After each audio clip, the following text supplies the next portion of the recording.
in a industry? If I'll say it's not tough, then I'll be lying myself. So it is certainly tough. Okay, so because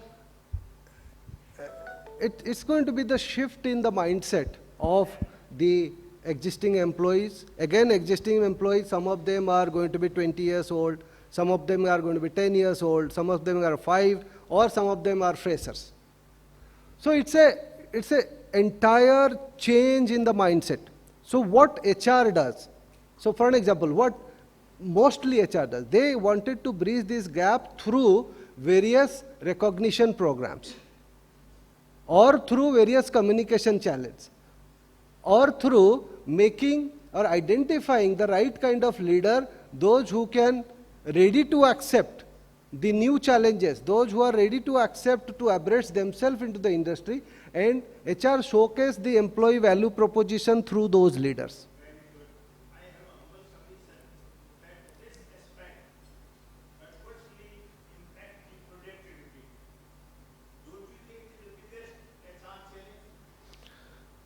Today, of course, the challenge for not only HR, I'll say this is a business challenge, that how to improve the productivity. And the entire discussion today, whatever we are doing, it is only to improve the productivity. If you refer my discussion, what I said, it's not smart factory or industry 4.0. It is also the smart employment. Now, when I said smart employment, smart leaders, smart employees, those who are smartly, actively participate into different processes to increase the productivity.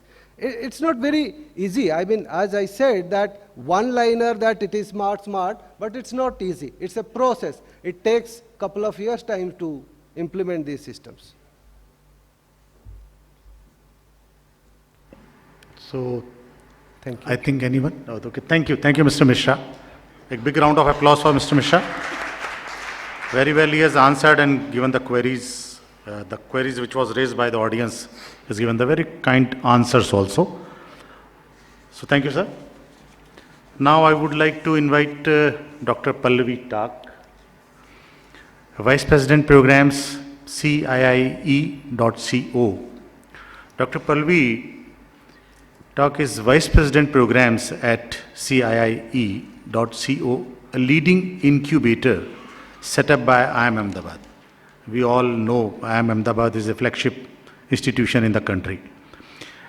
An economist by qualification, she has a work experience over 18 years in academia and incubation spaces.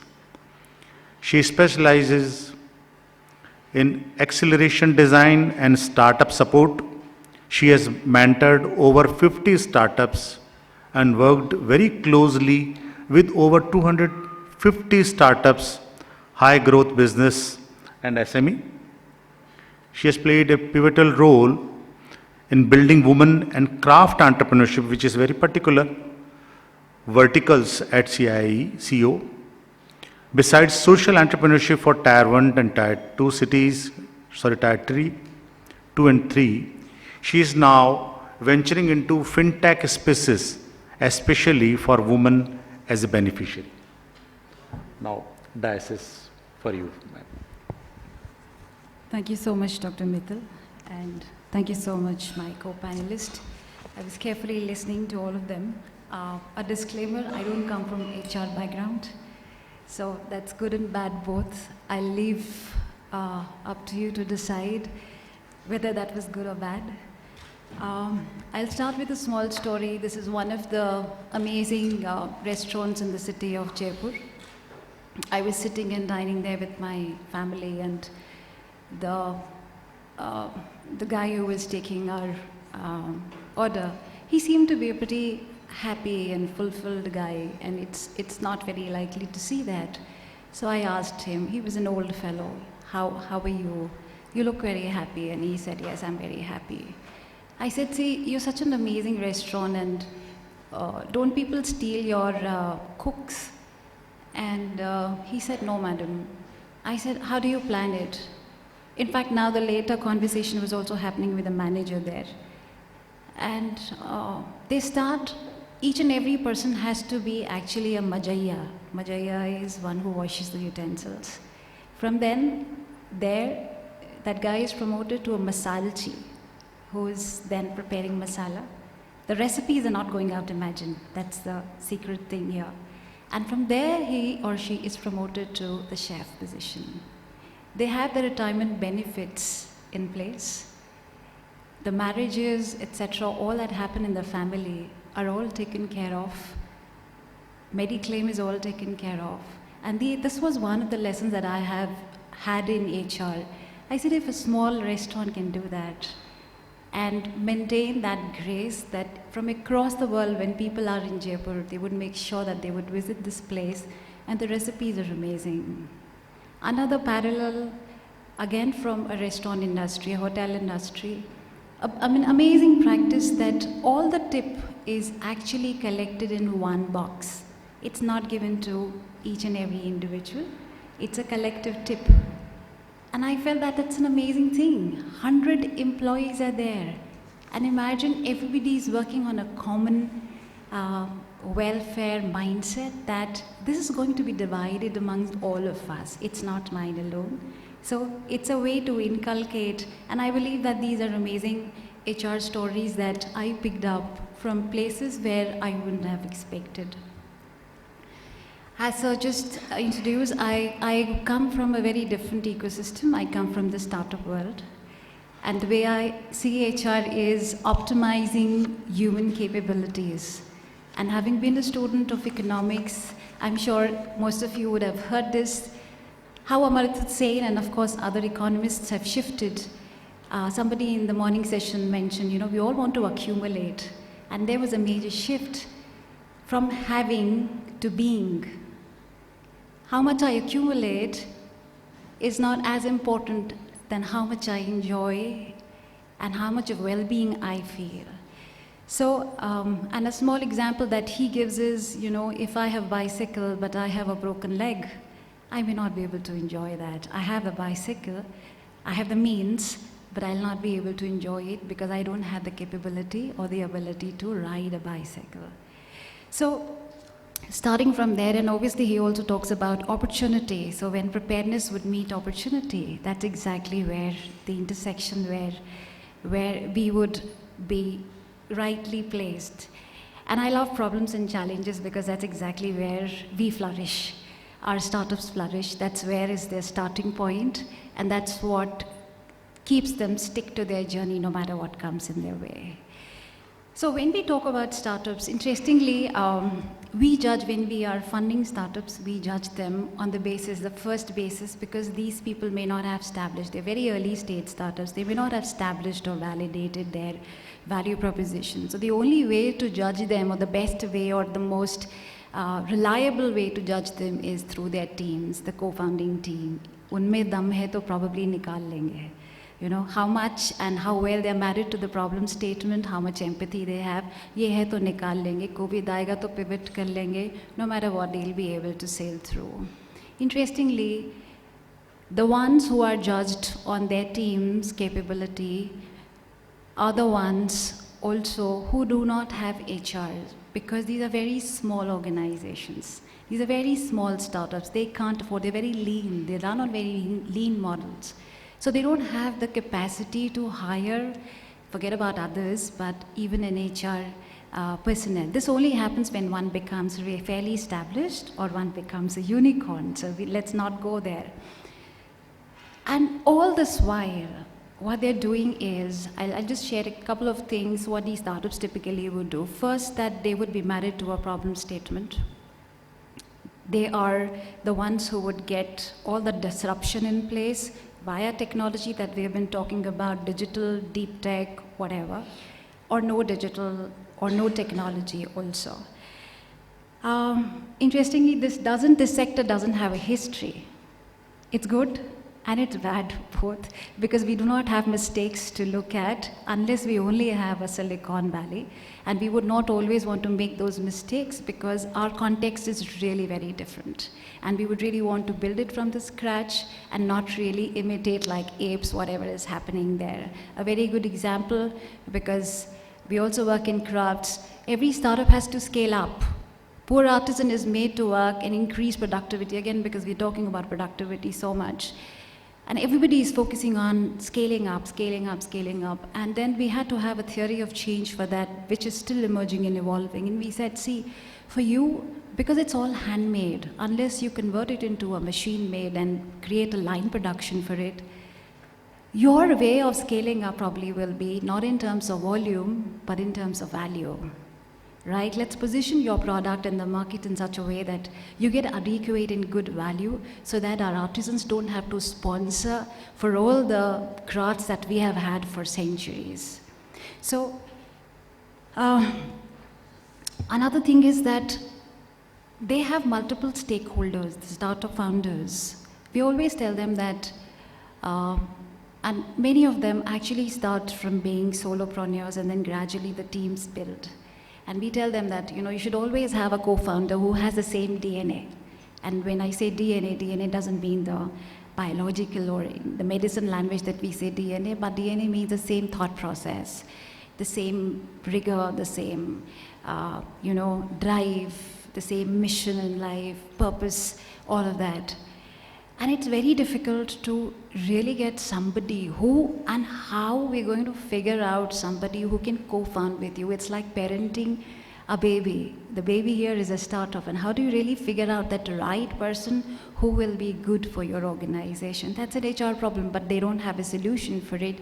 So it's mostly trial and error method, and most of these founders will have their buddies from college or school days or hostel days who would become their co-founders. Interestingly, we've also been struggling with, and there were questions around technology versus management. Amazing thing is when they are drawing their team, when they are drafting their team, when they are building their team, it's also they want to diversify so that the talent is complementing and supplementing. So one is a designer, the other is a marketing guy, third is a tech guy, and that's where it becomes this amazing one team, which is a unity of, all different backgrounds. And that's not in conflict really, that's really supplementing and complementing. The second issue that they have and where HR features is, they have, of course, little teams of theirs in which they have to build with or without in HR, a formal HR department, and they figure out ways and means to do it, trial and error. Because interestingly, in our ecosystem, there's another liberty we have, and that's very liberating. We do things, we build things, and we learn things. We don't first learn and then measure like we do, regularly in our education system. पहले सीखो, फिर exam दो, आया कितना, उसके बाद बनाओ. यहाँ पहले बनाते हैं, गलतियाँ कर करके बनाते हैं. फिर देखते हैं कि कितना मेजर करते हैं, कि कितना हुआ, कितना अचीव किया. And then उससे सीखते हैं और फिर वापस जाते हैं बनाने के लिए. So that's a process that usually the startups follow.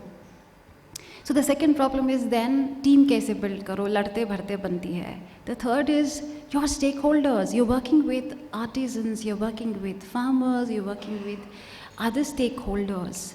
What kind of policies do you have? What kind of systems do you have? How do you really take care of it? So just mention ESG. For people who may not know this is having all the composites of a balanced growth on the environment side, on sustainability side, and on the social side. And it's a very, very tricky thing to balance everything and juggle all three things in one go. And then, of course, you have your customers, and we always tell, this is not really directly related to HR, but there is an immense amount of human centricity here. Unless you understand your customers, who in turn are humans, how would you be able to really have empathy and build something for them? And of course, least, the partners and the collaborators. So, given that what I'm trying to highlight here is that this ecosystem, unless you become a white elephant, you become very established, you're a big organization or a unicorn, you will have to work with arrangements and teams which are not formally trained in HR. But the lessons that we have, the best lessons that we have is that these could be really built. One, is willing to, then it can really be built. We can learn from wherever we can. And the way probably I see through the lens of the work that I have done and the people that I've worked with, the kind of changes that we'll see in times to come, probably one is the horizontalization of this whole HR thing. Even if we leave aside the startup ecosystem, the typical employee and employer relationship probably is now changing. Instead of the vertical kind of a structure, it's becoming horizontal. Believe you me, because when we work in organizations and corporates, the best ideas can come from anywhere. And unless the leaders who are no more bosses, they're no bosses now, and they're no employees, they're only entrepreneurs now, at least for the emerging and evolving organizations, that's definitely one of the changes that they have to embrace. They like it, they don't like it. Probably that's what is bound to happen. So a lot of horizontalization where vision is shared, the culture is again shared, co-created, co-designed, co-nourished. That's definitely one of the changes that is inevitable no matter what, because things are changing, times are changing, and we can't stick and hold on to the old kind of traditional where boss and employee ka relationship hota tha. Probably from colonialism we are bringing all of it to here also. Second is a lot of diversification. I'm surprised we have not spoken about how women force is going to be a part of the workforce now. And I see a lot of change that will happen. I've seen in my organization, when I was the only woman here working in my office and there were 12 male counterparts, the culture was very different. And now when today it's more balanced, it looks very different. And it's not just more women coming to the workforce and that's why diversified. It's also different kinds of cultures, different kinds of domains. Somebody said in the morning, abhi engineering or medicine hi nahi karte. Abhi people have started appreciating design, marketing, any kind of new kind of a skill set. People have started accepting that. So how now the teams and workplaces would become more open, more inclusive, more diversified, and probably that's going to add a lot of amazing element to the whole way we look at, especially from HR perspective. And last is opening up, which is also in a way globalization. And when I say globalization, it's not only from people outside coming here and people from here going out, it's also at the intersection. A lot of things would happen at this intersection where the technology has opened doors. Now, sitting here, you know what's happening exactly what's happening in Russia and exactly what's happening in Ukraine. You can literally actually map live that this is being captured again by Ukraine as their territory from Russia. When that's the kind of exposure we have, we're definitely going to leverage all of this. How much time we take, who is left behind, change is going to be very uncomfortable, but I'm sure we are all together in that. And that's what I see as a shared vision or a shared dream for HR for the future. Thank you. Thank you, Dr. Pallavi, for a nice elaboration, your experience regarding to the social entrepreneurship and the kind of incubation center and the tier 2, tier 3 cities experience regarding to the startups and all. I have small query, not question. Look at like from the industry, many people are sitting here and they are well experienced. I'm also, running one incubation center, and across the country, more than 500 startups we have developed. And I'm the chief mentor for the IIT Kharagpur also. So, I don't know, my feeling is youth is coming for this startup and for the ecosystem. But the experienced people from the industry, they are not coming forward. Like if you look at the people who have experienced 10, 20, 30 years from the industry side, and they are running industry virtually and physically. They are not the owner, they are not the promoter, but they are from the salaried side. And I believe they have a lot of confidence and experience also. But still the people are not moving towards this ecosystem. They are not setting up the industry, they are not coming up with or they know the innovation also. What is the reason? Dr. Mittal, reason, I don't know, but I can say how I see, again, through the lens of the startups that we work with, every startup would have one slide on team. And whenever that team slide is, that's the most amazing slide to have there. The founders may or may not be from the age group which is over 40, 45. I would not go that side because I have not done enough of research, whether they are risk averters, whether they are comfortable, whether the number is less, whether the technology comes in the way. So I may not be able to place it exactly what. But one thing for sure, the way the knowledge and the experience which is being leveraged is, which we can't afford. As startups, we can't afford to have great people on our team because we can't pay them, you know. So the way to have them is through advisors, through mentors, through investors also, and shared team. So I think that's exactly where these people who have come with a lot of experience, without which startups would not be able to figure out, preempt the red flags, and look at the industry in a holistic way. So that's exactly where intervention is. So I don't say they're left out or left behind. They're very much integral part of the startup ecosystem, but may or may not be as founders, but as different stakeholders. Thank you. Very nicely, she has, given the answer. And I'll call upon the industry people also, don't get any kind of fear. Please come up. The ecosystem is ready with this startup ecosystem in the country. Many, agencies are working. And as a mid-career or maybe as like the founder or co-founder, you can opt this option also. And especially HR people, they know very well. You want to say something, please? Yeah. Yeah, I just would like to add what Dr. Pallavi has said, if time permits for 1 minute. See, it's all about, India and per se our social and economical system, and it's different in different states, and we are living in the diversity and inclusion and all. And by far, we are very content. We are very, very content. We feel that if salary is there, it is coming, then we are not ready to take up challenges. For an example, if I'm talking about the entrepreneurs here in Rajasthan, the percentage is definitely more if I compare that in Odisha, Bihar and Bengal. So it's all about taking up the challenge, challenging self and understand what is there.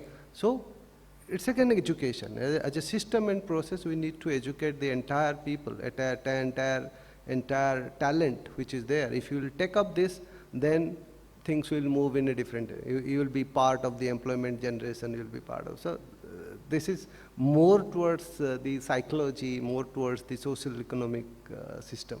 That's what my take into this. Thank you, Mr. Mishra. Now we can have quickly 1 or 2 questions for Dr. Pallavi, if anybody is willing to ask.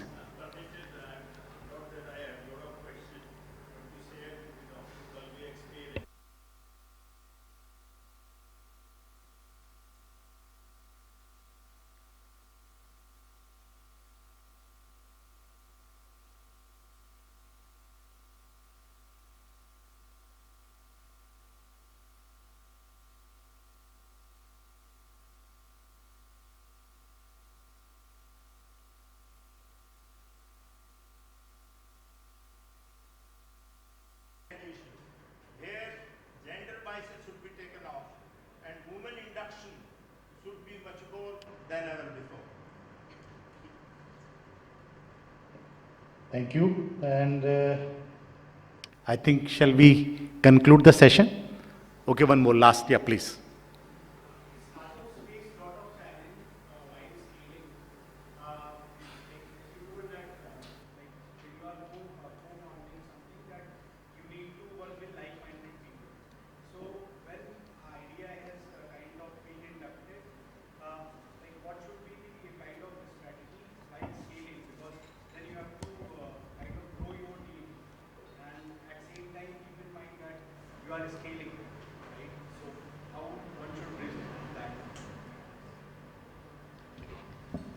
There may be no one answer to it. It would really depend on what kind of business we are in. One thing definitely remains at the core of it is people. And that's the reason I mentioned it's the co-founders who stay together. And they're not married to the solution, they're married to the problem, because at times, and especially in this domain, in this ecosystem, you have to keep reinventing, and COVID has made it very clear that you can never say that we've arrived. So one is that. Second is also your other stakeholders. This really remains very important. I'll cite an example, though it's not really a typical startup example, but Jaipur Rugs, if you ask them, what did you do, Chaudhary ji, what did you do when you thought of scaling up? He said, I would get nightmares because the business was growing like a jungle fire and I didn't know what to do. It was just, away from my hands.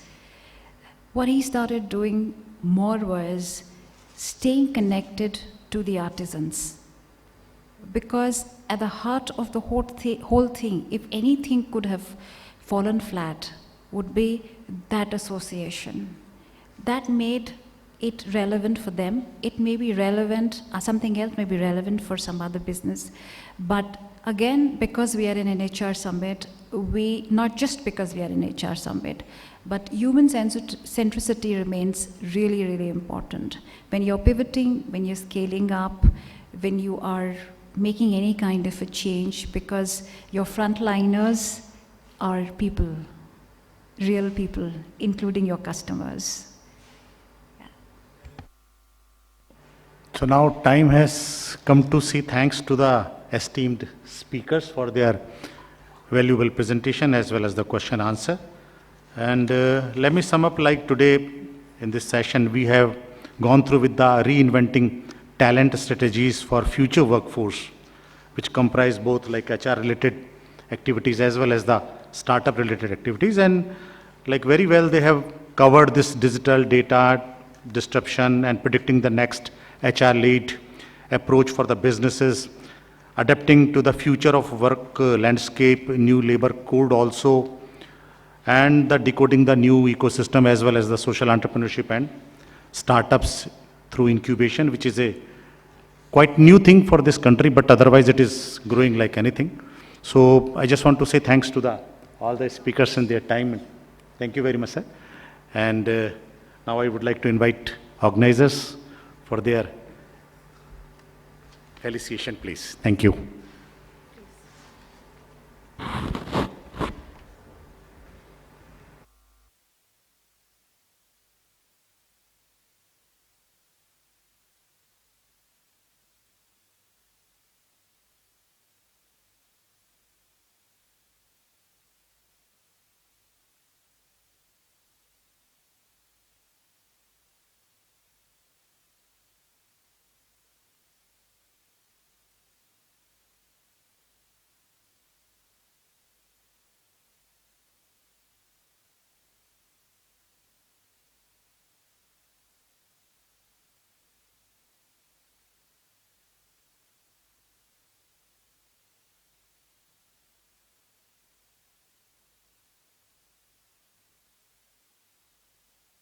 Ms. Anu Mehta, Mr. Vikas Bhatia and Mr. Sandeep Tomar to please come on dais.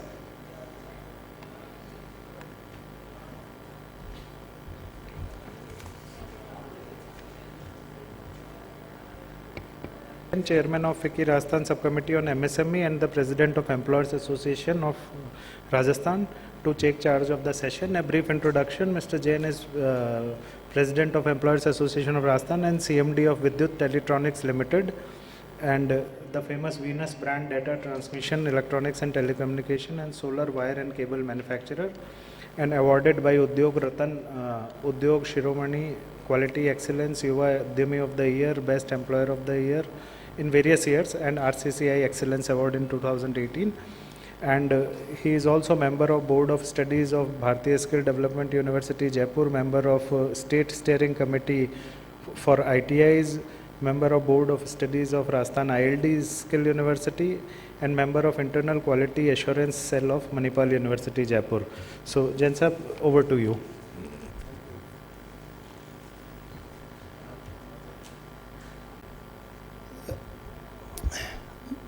Good afternoon, and this is the 7th HR Skill Summit from FICCI, and on behalf of FICCI, I welcome you all and all the speakers of the session, especially Ms. Anupam Nidhi, Head CSR Hindustan Zinc Limited, Ms. Anu Mehta, Head CSR Honda Cars India Limited, Mr. Vikas Bhatia, Head CSR Chambal Fertilizers and Chemicals Limited, Kota, doctor Sandeep Tomar, registrar भारतीय skill development university. देखिए, आज मेरी तबीयत को सुबह से NASA's थी और मैं सुबह सेशन अटेंड नहीं कर सका, तो हालांकि उसका मुझे बट स्किल एजुकेशन मेरे हार्ट के इतना नज़दीक है और मेरा इतना प्रिय सब्जेक्ट है स्किल डेवलपमेंट कि तबीयत ठीक नहीं होने के बावजूद मैंने कहा नहीं, मैं ये सेशन तो ज़रूर अटेंड करूँगा and I will join all of you. सबसे पहले जो बात है कि स्किल है क्या।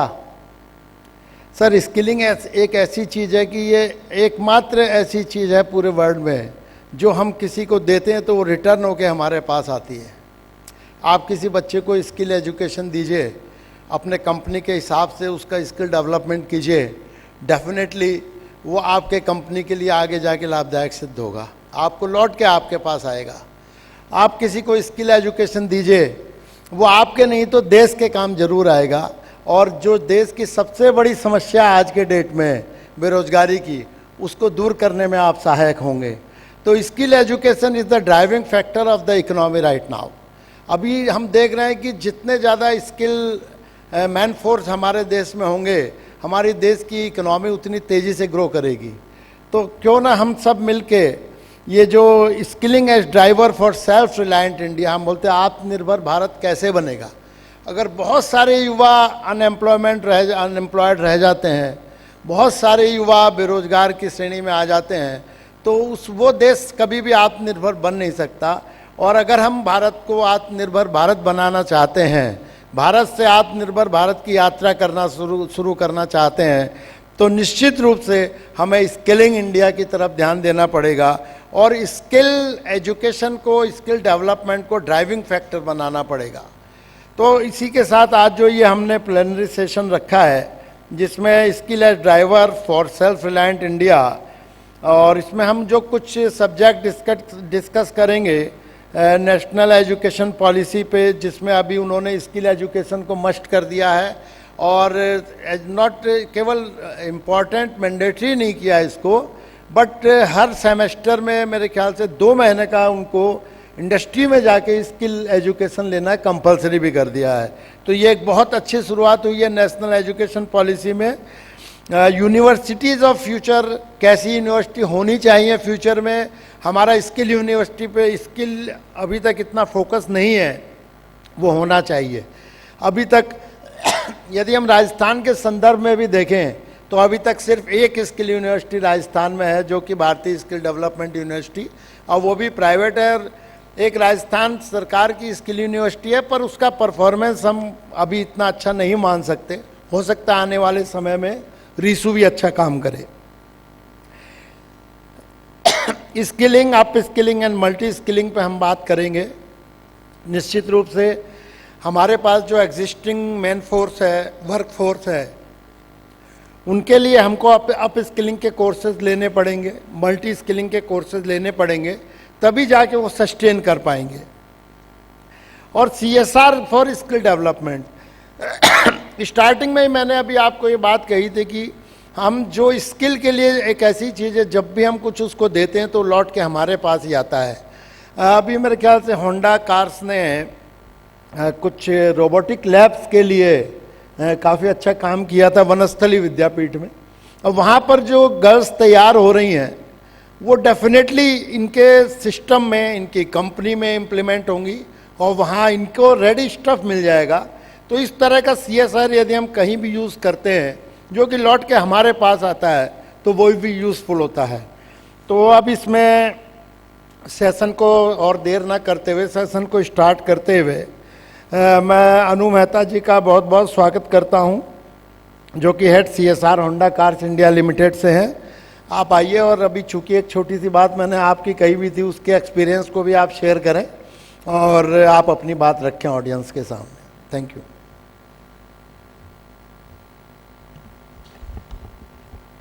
So, good evening, August audience.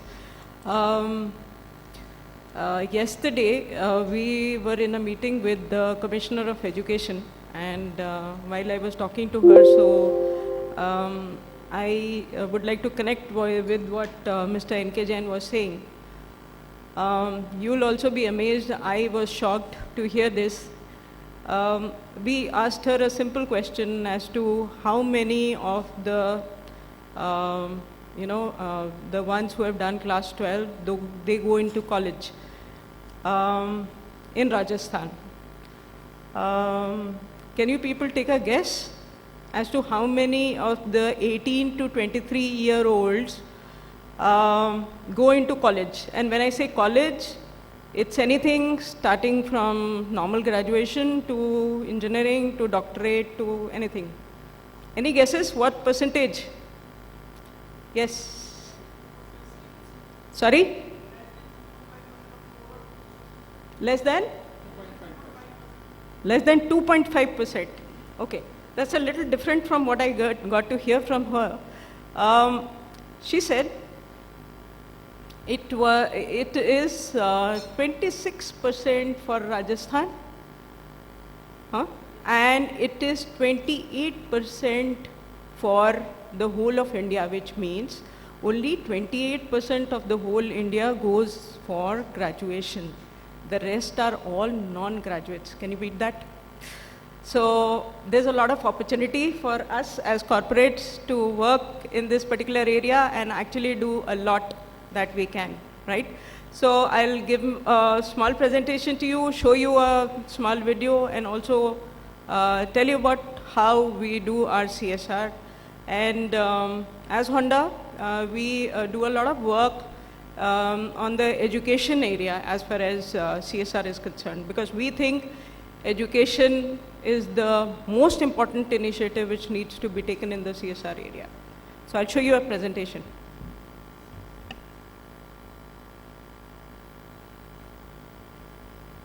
Here, our topic is skilling as a driver for self-reliant India, right? So I'll take you through Honda's journey. Our vision was actually given by our founder, and look at the vision. It says we are committed to being a company that society wants to exist. And this vision was given way back in 1950. So that's how we are. Our objectives are upgrading the quality of life of the society in which we exist, improve employability, preserve environment, and also promote road safety. Road safety comes to us automatically because we are a car company. Our focus areas for CSR are education, mostly, health, environment, and road safety. And of course, we partner with NGOs, government. We plan detailed action plans. I'll show you more about it. And we value the need assessment. That's something which is most important, which I think needs to be concentrated the most. Stakeholders' feedback and impact. So impact in the real sense. Our vision, I will not repeat it. Our objective, for us CSR is not a budget, and the budget is not the target. So since budget of CSR is not a target, what is the target? The target is impact. If I have 10 crores to spend, the impact that it should give should be more than 10 crores. Then only you've actually given the ROI. So our first initiative, which we started way back, was health camps. Now health camps was something that we started before even CSR came into existence, and we've been doing it for past 14 years. How we would do it? The process was we would give medicines obviously the full day health camp, doctors being there, distributing free medicines, and also we would create awareness on preventive health. When we did a gap and a root analysis, we saw that the same patient was visiting the camp again and again. What was wrong? Something which was wrong was awareness, right? So lack of education was the factor which was responsible. And there we used to have children coming to the camps, we used to have women, we used to have men coming for the camps. The most important factor that we saw over there was that the children were very much open to educating themselves, understanding as to what was okay. Therefore, when we started CSR in a big way, we focused on education. The second thing was awareness on preventive health. We have a specialized health initiative for women which we run separately. That's focused on health, and I'm not going to talk about it today. We'll focus on education. Now, when we look at any of the projects, what we do is, first we do a root cause analysis, a gap analysis, understand the situation as to where exactly it is, and then draw out the countermeasures, and then do a PDCA and review. Now, our education journey started with the fact that we went and saw some of the government schools nearby to our plant. We try and do our CSR activities within 10 kilometers, 15 kilometers of radius of the plant. Now, when we went and checked the schools within 8 to 10 kilometers of Honda, the existing government school infrastructure, when we saw it, it was not even meeting the RTE requirements. You can see the photographs there. So those were the buildings of the school. Those were the classrooms, and the midday meal room. You can see the state. What was the motivation for children to come to school? The motivation was midday meal. In fact, when I used to visit those schools, they told me they come at 11:30 and they leave by 1:30, 2 o'clock, which means they come only to eat the meal. Honda's thought process, we want to change the lives of these students, and they should be motivated, the students should be motivated to come to school to study, not to just eat the midday meal. So that was the basis, and that is where we started our project. Now, when we look at the government schools infrastructure, it was not in a shape where we could actually do anything for that matter, right? So we decided that we'll first develop the infrastructure of the schools. There are 3 schools which we have done in the past 4 to 5 years, and we have done them up fully, right? So built the entire infrastructure. And what we also did was, as part of the situation analysis or gap analysis was, we went and saw as to what was there in the private schools. Why were the parents sending their children to the private schools? The reason was that there is overall development of child which is happening in a private school, which is not happening in a government school, right? So therefore, we decided on plugging these gaps also. While the school was getting made, we involved our utility team, experts were involved in actually getting the building constructed. We made sure that the school design was also such that it was on the base, it was based on area's cultural heritage. When we look at, doing our projects, we take up a timeline, and we make sure that we do our projects on time. The last school which has been made, which is a government girls' school, was made in 14 months' time, raised from the ground. And this was because there was a constant monitoring of the project. So whether it was the CSR monitoring the project themselves, whether it was the top management monitoring the project, and when I say monitoring, it was not on paper. It was actually physically being done, right? So based on that, we made this entire school. In a government school, you would expect the film infrastructure to be very okay, furniture to be very okay. Sorry, we did it the Honda way, and the furniture also which was given was actually checked whether it is safe for the students. So safety was taken into consideration. The last school that we made was in Rajasthan, and you would know that in Rajasthan, you have, all these storms coming in, and reet udti hai sab jagah. So we decided that we'll do something about that as well. So we filled the soil in the land in which the building was being constructed. We brought that, वो मिट्टी जो है वो हम UP की लाके हमने जो है राजस्थान में डाली कि वहाँ पे ग्रीनरी होगी अच्छे से. So any small thing was looked at, and since the last school that we made, government girls school, was going to be a big school with capacity of around 1,000 girls, so we did solar. So you can see in the photograph, solar was done so that we don't create any burden on the government in terms of electricity bills. We are able to foot the bill ourselves. As I said, all the reviews used to happen. We in Honda say Gemba check. So Gemba check is go to the place and actually see what's happening, right? Don't just see it in a presentation, right? And this used to happen at the senior-most level. Okay, now our realization was, now we've given infrastructure for all these schools. What about students? Where are they? What are their levels? What is their capability currently? So we started working on this. And when I say we started working on this, this was the soft project which was launched. Skill upgradation in all the 3 schools that we adopted. How did we go about doing it? We first actually understood as to what is the need. We developed questionnaires for principals, for teachers, for students who were studying in those schools, the way the schools were. And we asked them as to what was not working for them. Based on that, we made a customized plan.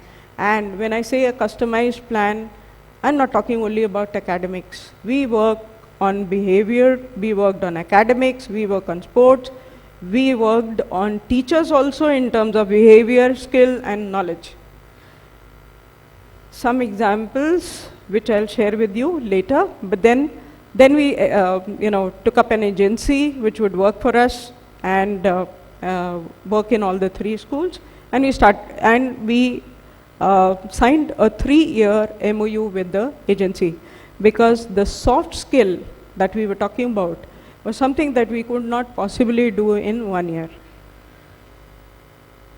On the academic front, in this school, we run digital labs, we run STEM labs, we have smart classrooms, we have Bala done all over. Bala is using building and as learning aid. We do teachers' capability building. We do career counseling. There's awareness which is created on personal hygiene. Value education is given. Personality development is done. Promotion of sports and skills is done. Leadership development is done. And also community engagement by doing frequent parent-teacher meetings, telling the parents as to why they need to send their children to school. Some of the benefits, some of the outcomes of this project over the last 3 years. Tangible benefits, average attendance in the 3 schools has improved from 65% to 99%.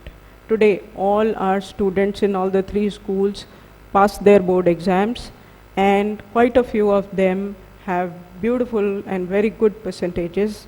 The board results are very good.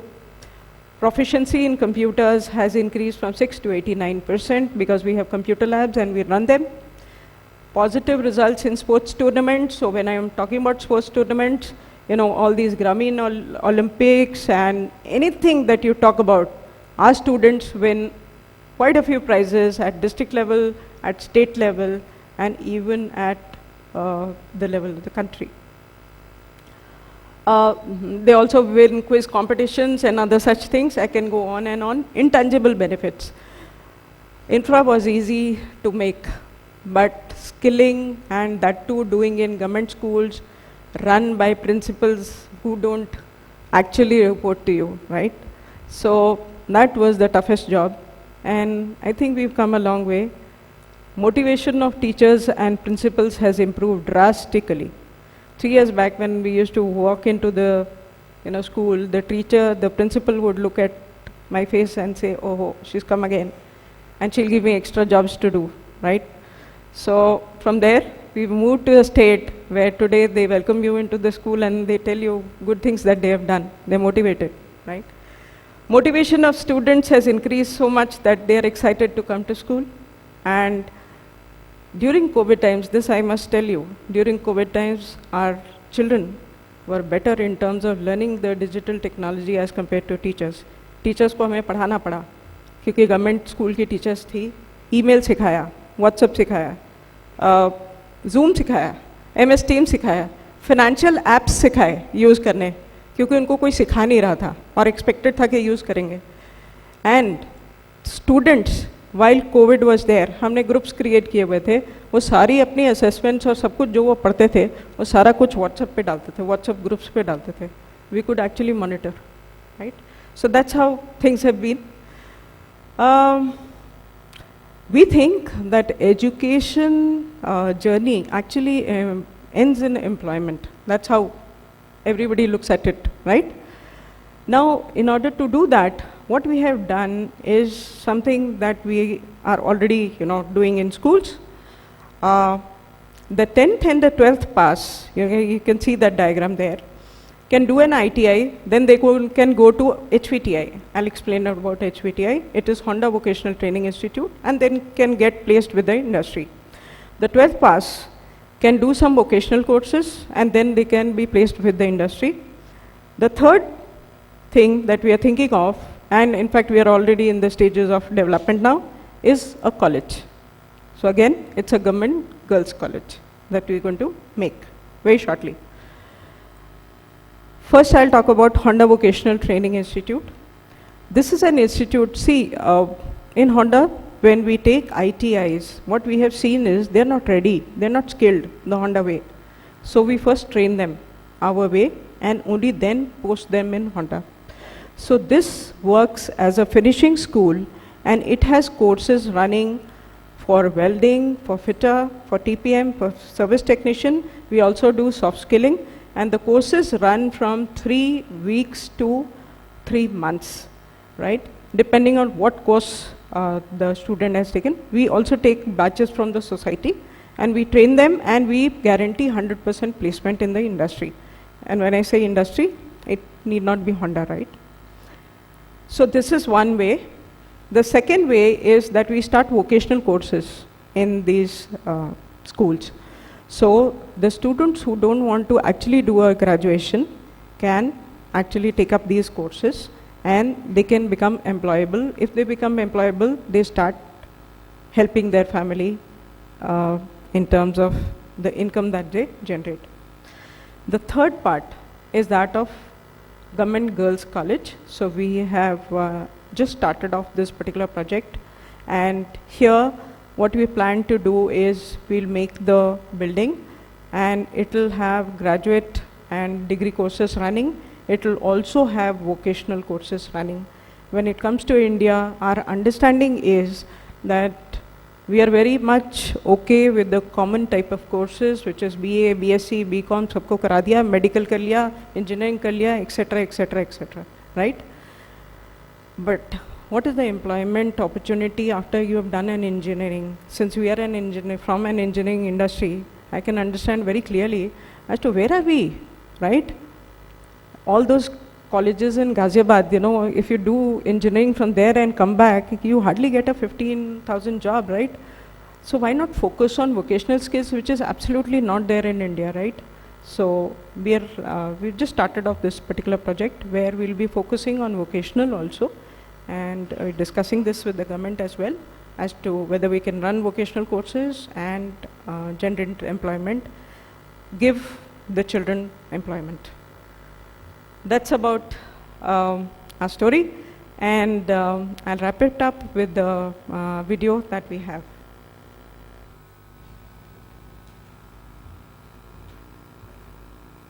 कक्षा 9th में पढ़ती हूँ। मैं राजस्थान के टपोगरा गांव में रहती हूँ। मैं सुबह 6 बजे उठने के बाद में स्कूल के लिए तैयार होने के साथ साथ घर के कामों में अपनी माँ की मदद भी करती हूँ। मेरे गांव में अस्पताल थोड़ी दूर हैं, तो बुजुर्गों को वहां जाने में थोड़ी तकलीफ होती है, तो उनको देखते हुए मुझे लगता है कि मुझे एक डॉक्टर बनना चाहिए ताकि मैं उनका इलाज घर पर ही कर सकूं। मेरा स्कूल इसी गांव में है, थोड़ा दूर ज़रूर है पर अब आदत सी पड़ गई है।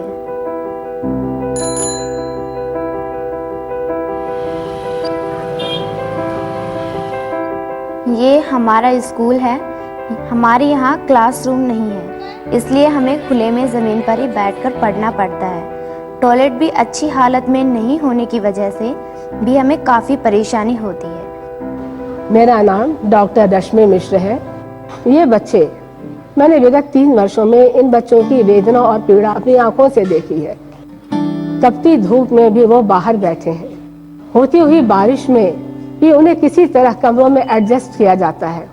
इन सारी परेशानियों के बावजूद सबसे अच्छी बात यह है कि टपुकड़ा और आसपास के गांवों से आने वाली हमारी बच्चियां बहुत उत्साहित हैं, बहुत मोटिवेटेड, सेल्फ मोटिवेटेड है, नया से नया सीखने के लिए हमेशा उत्सुक रहती हैं। पढ़ने की उत्सुकता के बावजूद स्कूल के इस माहौल में कुछ नया सीखकर अपने सारे सपने पूरे कर पाना बेहद मुश्किल रहा है। मैं बड़े होकर के एक डॉक्टर बनना चाहती हूँ। क्या मेरा ये सपना पूरा हो पाएगा? होंडा कार्स ने इन बच्चों के सपनों की कीमत को जाना और उनको पंख देने के लिए शिक्षा का एक नया संसार रचाने की ठानी।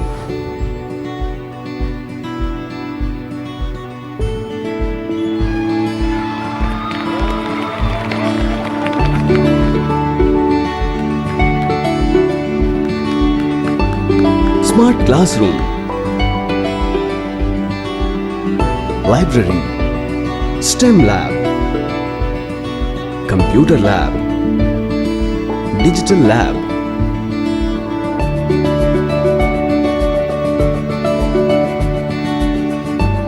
इस ग्रामीण क्षेत्र की इन छात्राओं के लिए यह स्कूल पढ़ाई की एक नई दुनिया है। मेरा नाम साक्षी है और मैं कंप्यूटर इंजीनियर जरूर बन पाऊंगी। मेरा नाम विधि है और अब मैं IPS ऑफिसर जरूर बन पाऊंगी। मुझे अब पूरा विश्वास है कि मैं एक डॉक्टर जरूर बन पाऊंगी। भवन निर्माण के अलावा होंडा नई शिक्षा प्रणाली के अनुसार शिक्षकों तथा छात्राओं का विकास कर रहा है। इस नई स्कूल बिल्डिंग का निर्माण होंडा कार्स द्वारा करवाया गया है।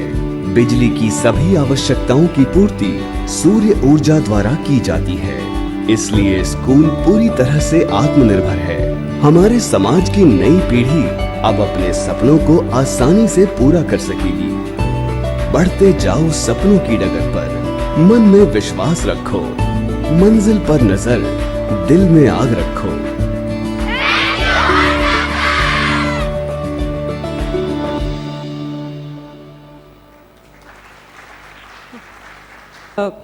Girls that you saw, they are not models. They are real girls from the school. Bismillah class 9 में 100% लाई थी, क्लास 10 में 100% लाई थी, अभी क्लास 11 में है 99% लाई है।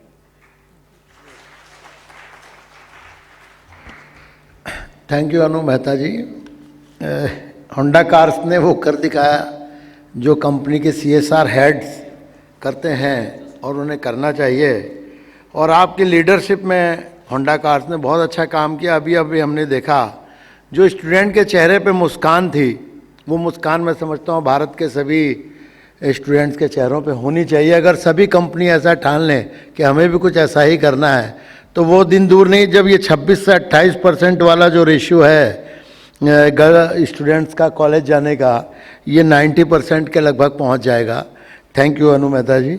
Now I call mister Vikas Bhatia, head CSR Chambal Fertilizers and Chemicals Limited. Mr. Vikas Bhatia leads CSR at Chambal Fertilizers and 20 years of experience in staffing and training of over 300 members of Chambal Corporate Foundation. Thank you for giving this opportunity. This is an accidental opportunity to me because my colleague was supposed to join here, but because of some other engagement, some exigency, he could not come here. So this is an accidental opportunity for me, and to be very honest with you, I am, मुझे थोड़ा सा ऐसा लग रहा है कि I could have come early, but Anupam was there, Anu was there in Bhamasha Award at Tagore International Hall, so we got stuck up. Otherwise थोड़ा हम पहले आते हैं यहाँ पे. So quickly, I'm not going through a detailed presentation here. I'm going to cover especially the role of HR and skill. So उसका merger कैसे possible है and what we have done. Especially Mr. Jain के साथ हमारी काफ़ी कह सकते collation है, because we are incidentally we are working in one space, that is skill in ITIs. So I'll take you through this very small presentation. We are working on this segment, and I'll quickly move. We are having a CSR presence in 4 or 5 states of country. So quickly you can see the pictures. This is the condition of a school, and most of the corporates are doing very good job, especially with regard to school education. You can see the condition of infrastructure before and after also, and needless to say that after our intervention we have also, the same kind of model we have also followed in our schools, and the condition of a school has significantly changed, right from the quality of education. And I'm going to highlight the point after just depicting these pictures. So I'm going to pause here. I'm going to tell very interesting thing. Teachers वही हैं, government teachers ही हैं. What changes we have brought in? The role of HR and role of skill. वहाँ पे मैं थोड़ा सा एक insight देना चाहता हूँ. Perhaps all of you might be knowing also this pedagogy or the technique, but what we have done and what changes we have brought in. हम लोगों ने गवर्नमेंट के साथ MOU किया. MOU करने के बाद जब हम पहली बार स्कूल में गए, we faced lot of problem. We are working with 101 schools in our area, 2 districts पे हम लोग का presence है, and 52 schools in Punjab and Haryana. Same kind of situation was also there. So हम लोगों ने जो फेस किया चैलेंज, उनको लगा कि ये कहाँ से आ गए, और इनके आने से तो हमारी मॉनिटरिंग और हमारी अकाउंटेबिलिटी बहुत बढ़ जाएगी. बिकॉज कॉर्पोरेट्स का रोल ही होता है कि अगर हम कोई चीज़ इन्वेस्ट कर रहे हैं, if we are investing our time, we should get a good kind of result in the out of that.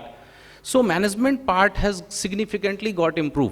जो हमारा फोकस था, the role of HR I would say here, हमने उन टीचर्स को बताया, we are not going to change you, we are not going to transfer you from here, we are going to support you, we are going to create some kind of infrastructure which is going to be very good for you also.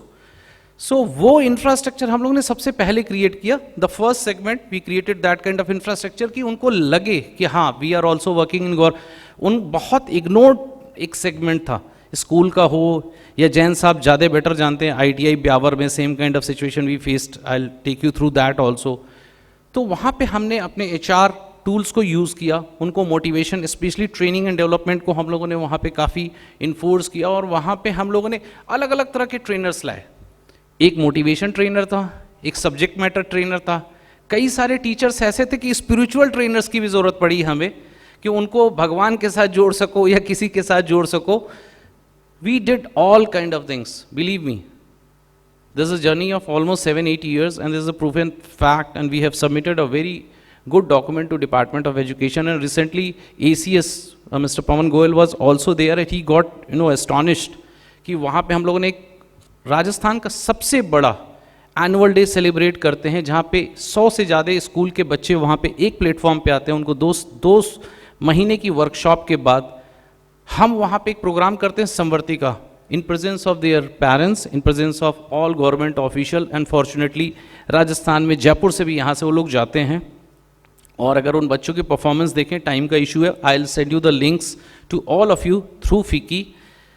तो अगर आप देखेंगे you will be surprise to know that कि ये क्या government school के बच्चे हैं. बिलीव मी कि वहाँ पे लोगों ने बोला कि ये ऐसा तो नहीं आपके प्राइवेट स्कूल के बच्चे दे आर परफॉर्मिंग. मैंने कहा नहीं, ये आपके पास के स्कूल के हैं. और ये this has happened because of the role of HR, training and development, motivation, incentivising them, recognising them.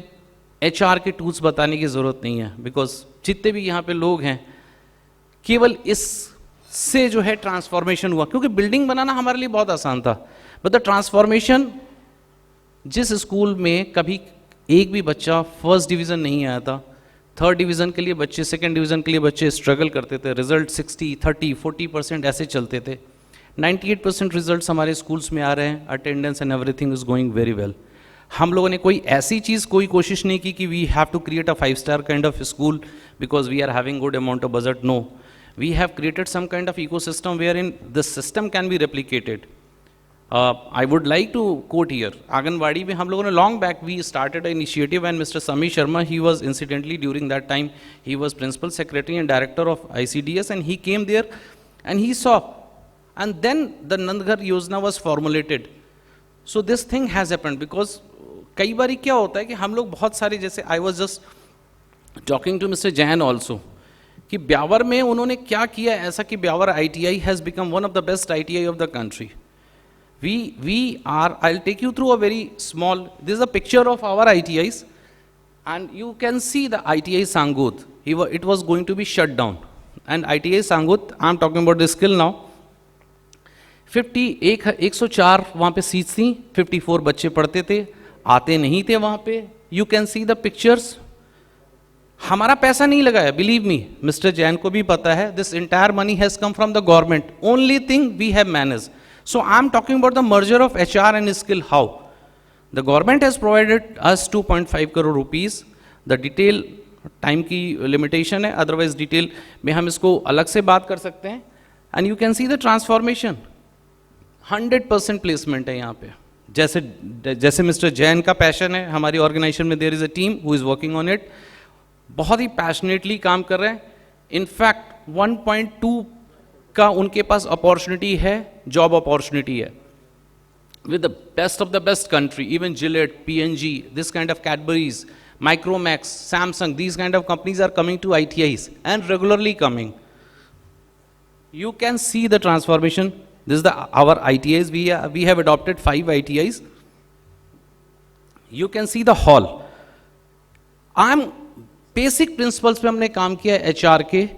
कोई बच्चा क्यों जाएगा किसी भी कॉलेज में, वहाँ पे उसको एक एम्बियंस होना चाहिए. अगर यही हम जहाँ पे बैठे हुए हैं एक फिल्दी जगह पे अगर ये सेमिनार हो रहा होता तो शायद हमें उतना मज़ा नहीं आता.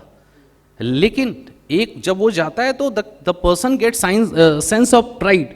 ये बच्चे हैं, वो कॉन्फ्रेंस हॉल है झालावाड़ का. I request all of you to make a visit. Again I would like to emphasise, Chambal Fertilizer का पैसा नहीं लगा, it's all government money. It is controlled by government.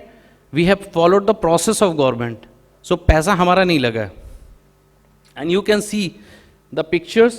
Recently हमें लगा कि skill, जैसा I fully agree with अनु कि और डॉक्टर जैन का भी, क्योंकि स्किल के बिना नहीं पॉसिबल है. सभी डॉक्टर इंजीनियर ये बनना चाहते हैं, ट्रेडिशनल फील्ड में जाना चाहते हैं. ट्रेडिशनल फील्ड में भी सैचुरेशन है. Now we have expanded our footprint और हमने अभी रिसेंटली पॉलिटेक्निक हमने अडॉप्ट किया है. हमारे यहाँ पे क्यों आएंगे corporates? Why the corporates will come to our area? Again the role of HR. हम वहाँ पे लेटेस्ट कोर्सेज पढ़ाने, fitter, electrician, whatever, and latest technology के अलावा we are equipping those candidates, those trainees in fire and safety, first aid, occupational safety and health. ये सारे जितने भी फैक्टर्स हैं, उनके एटीट्यूड, उनके बिहेवियर के ऊपर काम करते हुए हमने उन बच्चों को ऐसा कर दिया है कि जैसे ही the moment they will enter into the organisation और any corporate, they will start right the first day, they will start working. उनको ट्रेन करने की ज़रूरत नहीं है. सो इंडस्ट्री जो ट्रेनिंग है, rest of the things, I mean I will not go through this, there is lot of thing. I will only stick to the HR, skill और education. Believe me, without HR normally लोग कई बार बोलते हैं कि support system है, HR को बोलते हैं सपोर्ट फंक्शन है, जहाँ पे मैं अपना पर्सनल लेवल पे काफ़ी डिसएग्री करता हूँ. आई नॉर्मली से कि HR is a foundation system, because कोई भी इंडस्ट्री है अगर उसकी HR बहुत स्ट्रांग है तो वो अपने आप वो फ्लॉरिश करेगी. I am very sure. तो इसलिए आप देखिए जहाँ पे हम बैठे हैं ITC, the foundation is very strong, the HR, administration, everything is so this is flourishing in the country. Normally लोग कहते हैं कि ITC के properties are very very well maintained. The same thing, happens with the industry also, institutions also. So I just saw the presentation of Honda, और वो school आपने देखा, बच्चे 100% एक बच्चा शायद वहाँ पे उसको कोई अपॉर्चुनिटी नहीं मिलती, लेकिन हम नेशनल एजुकेशन पॉलिसी की बात करते हैं, but you see the condition of schools and you just see the condition of schools which I have just shown, कि जिसका ट्रांसफॉर्मेशन हुआ है, यकीन माने पैसा बहुत ज़्यादा नहीं लगा है, पैसा बहुत ही कम लगा है. ओनली थिंग हम लोगों ने जो भी प्लान किया उसको हम लोगों ने ऐसा प्लान किया कि इसकी रेप्लिकेबिलिटी किसी के लिए भी इजी रहे. The moment we are also not there, the profitability is not there, even we exit from that area also, it can be maintained. The same kind of pedagogy we are expanding in Punjab and Haryana also. We have started working with 52 schools there, and same kind of thing is happening. The entire ecosystem in that government school have changed, and now the government is also coming and they are talking to us कि आप कितना पैसा चाहिए और how much money you can put up और इसको कैसे कर सकते हैं. The training cost is not very high for any kind of जहाँ पे गवर्नमेंट टीचर्स को हमको इंसेंटिवाइज करना है, उनको रिकॉग्नाइज करना है. We have started a very good concept कि जिसमें हम लोगों ने बेस्ट स्कूल अपने क्लस्टर्स में से स्टार्ट किया हम लोगों ने. Now we have moved ahead. We have recently engaged a very very prominent NGO जो स्पोर्ट्स पे काम करती है, और हमारे एरिया में बहुत पोटेंशियल है, because we came to know कि हमारे एरिया से काफ़ी सारे एथलीट्स हैं, दे आर क्लॉकिंग 100 मीटर्स जो है 11 सेकेंड 12 सेकेंड्स में क्लॉक कर रहे हैं. तो मुझे लगा कि 11-12 सेकेंड्स में क्लॉक कर रहे हैं तो they can reach to 10 second also. तो we have started that. There are lot of opportunity. So you have to keep on changing your gears, reinventing everything. You have to read the psyche of the community also कि कैसे हम वहाँ पे we can chip in और वहाँ पे हम कैसे उस ecosystem को करें. But my request is that we should not create some kind of very extraordinary infrastructure which is not replicable for any other government organization, because they are having a limitation of budget. Today also when we were we were hearing from Mr. Kalla, so he also said कि 17,000 करोड़ रुपए चाहिए राजस्थान के schools को transformation करने के लिए. That is a herculean task for government. तो इतना पैसा तो आ नहीं सकता है. सो इतना बेसिक इंफ्रास्ट्रक्चर लेके आए हम वहाँ पे. So role of HR is very very pertinent in any kind of ecosystem, and I personally and my entire team, we are having a more than 300 plus team who is working on this CSR. We keep on discussing with various corporates, various foundations कि उनके पास में भी हो सकता है कि कोई बिल्कुल न्यू आइडिया हो और वो हमारे लिए बहुत ही यूज़फुल हो. So this is all from Chambal Fertilizer. Skill की बात अगर करें हम तो we are going to open the similar kind of vocational institution. हमने देखा कि उस एरिया में lot of youths are there जो कि अनएम्प्लॉयड हैं and they are not doing a proper job, although they are having lot of potential. तो अगर हम किसी को भी जोड़ सकते हैं, आज उनको जोड़ सकते हैं, तो बेस्ट पार्ट इज़ दैट कि उसकी future generation is not going to suffer. So education, everybody will agree in this hall, education is a foundation stone for country. So we are working on that. Thank you very much. Thank you. Thank you mister Vikas Bhatia ji. आपने देखा कि एक HR का role क्या miracles कर सकता है, और जो आपने 101 schools and so many ITIs and polytechnics को सेंटर ऑफ एक्सीलेंस में कन्वर्ट किया है, ये तारीफ़ काबिल है. तो आपके लिए कह सकता हूँ कि हम वो दरिया हैं, हमको अपना हुनर मालूम है, जिस तरफ भी चल पड़ेंगे रास्ता बन जाएगा. तो निश्चित रूप से HR का जो रोल है वो यही होता है. HR के रोल को कभी कम नहीं आंकना चाहिए, और आपने सही कहा वो किसी भी इंडस्ट्री का फाउंडेशन होता है. You are right. मैं अब बुलाना चाहता हूँ हमारे बीच में हिंदुस्तान जिंक लिमिटेड से हेड CSR अनुपम निधि जी हैं, और करंटली कॉरपोरेट सोशल रिस्पॉन्सिबिलिटी का आप पूरा जिम्मा वहाँ संभाल रही हैं.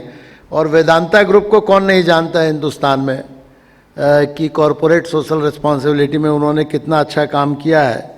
और अब हम आपके एक्सपीरियंस से जानना चाहेंगे कि role of HR, skill education में HR का क्या रोल होना चाहिए, और इसमें हिंदुस्तान जिंक लिमिटेड अपनी क्या भूमिका निभा रहा है. Please come on the dais. Miss Anupam Nidhi. Are you okay from here? No problem. I I don't have a presentation, but I would like to engage you with my discussions, deliberations, and the points that I would like to make. Good evening. Probably we are at the close of this session today. First of all, I would like to thank FICCI for bringing us all in the physical space after 2 years or so. But I must appreciate FICCI and the team for continuing to have these sessions in the virtual mode also over the last 2 years. So thank you for bringing us and keeping us all ingrained and also oriented towards our good practices which we over the last 2.5 years experimented with, whether that was phygital focus or virtual focus from the physical mode, whether that was under education or whether that was under skilling. So it was always a good breathing space for us to, when we would get onto those virtual discussions and discuss about how we were trying to adapt to the scenario or mitigate to the situation that we were all in together. So today, as the discussion and the topic point is the drivers, and the drivers essentially looking at for self-reliant India, I would begin by talking about the fact that as Hindustan Zinc and Vedanta, our focus has not been just mere CSR element, and it didn't start from 2013, but we have been focusing on CSR and skilling over the last so many years in various models, in various modes. The guard probably would have changed from an HR to a CSR space and to the larger element altogether. What I would also like to highlight and bring the audience to a thought process that we've been talking about. In the morning, we talked about the HR taking on the lead on on skilling, and now we are talking about what could be the role of a CSR aspect. And I do believe this is the right balance between the 98 to 2%. So 2% is what CSR is spending, but then there is a huge amount of 98%. And that could also be attributed to so-called Atmanirbhar Bharat, Make in India, the Industry 4.0, and whatsoever we may bring in as elements of our future direction and our aspiration. Beginning with my thought process on what we feel should be the drivers and how we should look at, when I speak about HZL, our larger focus has been on two very strong pillars. The first pillar talks about enhancing the local economy. When I say enhancing the local economy, it's about focusing on skilling, of course, to the adolescent, to the those who are mature adults. Also focusing on micro enterprises, whether that's coming in from agriculture, animal husbandry, or through microfinance space, the self-help group to the federation.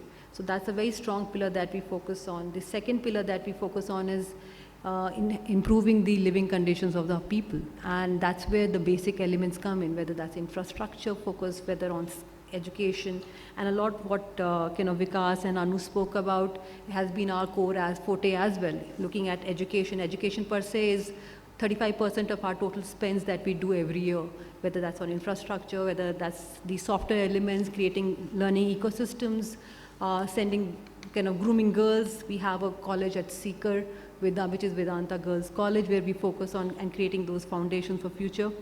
So education is pretty much a major forte, focusing on health, overall arching element on their overall development ever since the child is born through our Anganwadi initiatives, which also you are aware as Nangar, but we also have a program called Khushi, which focuses on these Anganwadis. And what cements these, as I mentioned, is education for us, because that brings in ownership and sustainability to all the efforts that we do, whether that's on environment or that's on skilling, whatever that may be. And finally, safety. So that's about the larger thought process and the architecture of our CSR at Hindustan Zinc. Whereas when we look at the whole perspective, as I mentioned, the whole Industry 4.0 or the element of Make in India, Atmanirbhar Bharat, I think a huge chunk, and as you rightly, Anu said, a lot of them drop out, not just in the 5th grade, 8th grade, 10th, 12th, but maybe beyond that as well. And for them, then the technical space, is that the only solution of looking at an ITI or a diploma? Or for that matter, can we create a parallel system for them through BWalk?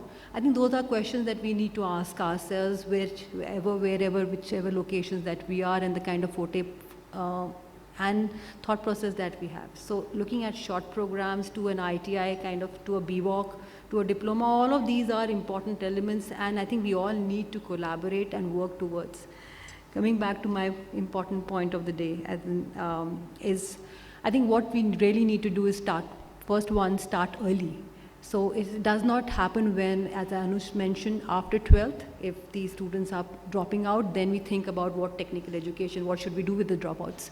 But it should start pretty early on in the school level itself, where you kind of create that kind of skilling environment, the ecosystem, and work on pre-vocationalization, and our national education policy pretty much highlights that. And I am really hopeful that we as a larger universe would be able to implement and bring that back to our schools, the whole pre-vocationalization element of grooming the guys, boys and girls, to a direction where they would be able to experiment, explore their horizon and not go to those simple graduation or whatever that they could probably afford in that area.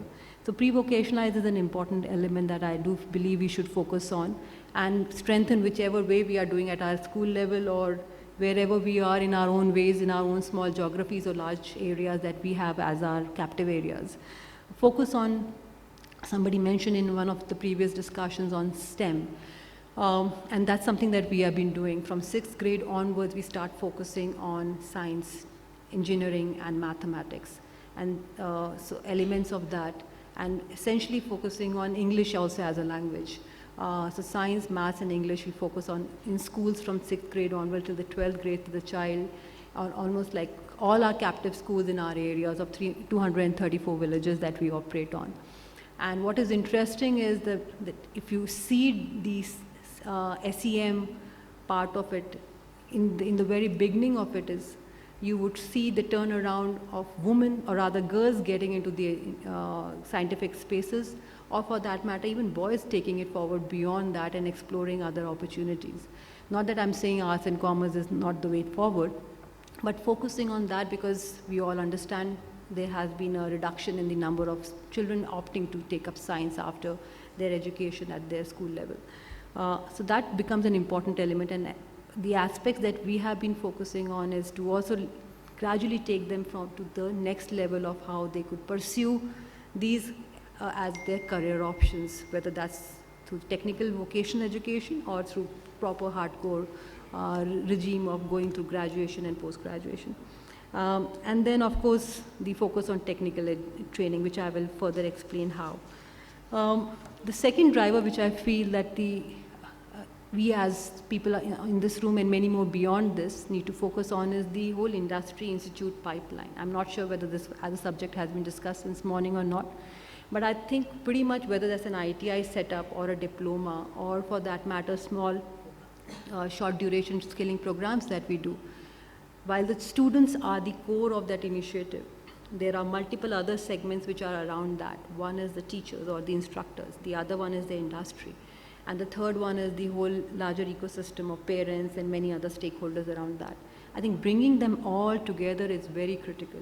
Not just focusing on the industry institute pipeline where you understand what the industry requires. The panel before which I attended talked about all these digital elements and digitalization, AI and all those technologies coming on board. I think it's important for any institution of repute or whatever skill focus that they would have to understand where the whole element of gradient of our dimensions moving forward to. And bring those back into your classroom, because if you do not do so, the challenge is you probably would have created the best individual out of what you got as an input, but he or she may not be the right map for the industry. So those interactive engagements is something that I think what is very key and critical component of how we operate around in this skilling arena. And also, of course, as I mentioned, apart from the industry and the institute element, there has to be another aspect of the instructors. I think we do talk about skilling, we talk about vocationalization element. There is an aspect of dual vet, or as we say now, the TVET, where you do some amount of your skilling program in your classroom and other in the industry. But where is the instructor in all this? Is the instructor really being groomed and being focused on? How many of us are really focusing on kind of bringing in the instructor to the core as well? Because that's a sustainable mode. We may end up looking at it for a period of time, but instructor will stay on and replicate that and take it on. Yes, there are challenges to it, but then there are ways to aid and strengthen that whole element around, which could be through technology, through other interventions, through kits that you create, making their life easy than what it is right now.